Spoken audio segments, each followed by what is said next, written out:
Всем привет! Вы в гостях у Улитки, и меня зовут Катя. Сегодня я хочу рассказать вам о тех местах, о которых я знаю, где можно посмотреть на город Якутск с высоты, а также как туда проехать. И первое место, куда мы поехали, это так называемая Сопка Любви.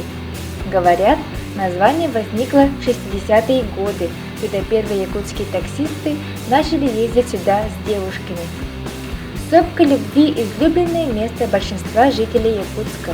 Раньше люди приходили сюда отдохнуть на природе, выпить и мусорить.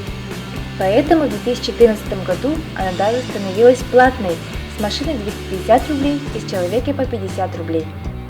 Но в этот раз там нас сторожевые не ждали, поэтому, считай, сходили бесплатно.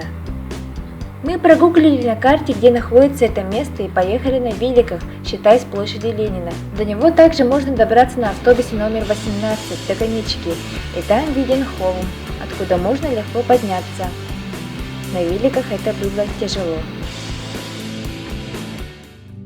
Второе место, которое мы на днях посетили, называется вроде «Гора на птички». Я почти ничего не знаю про это место, но вид оттуда просто шикарный.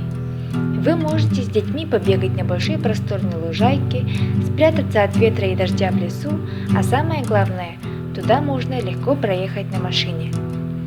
До него можно добраться на автобусе номер 2 в сторону птицефабрики и остановиться на остановке «Бюджет». Затем пройти километра 2 и устроить где-нибудь пикник.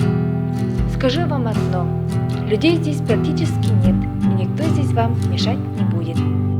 Третье место вроде не имеет имени, но некоторые люди туда все же ходят. Это наше, скажем, любимое место. Оно находится рядом с Маганским кладбищем. Вид оттуда очень красивый, виднеется Белое озеро, а там вдали наш город. Сюда рекомендую приходить во время заката или ночью. Сюда можно добраться на автобусе номер 14 до Конечки и пройти к холму через дачи. Надеюсь, вам понравилось. Приятного отдыха!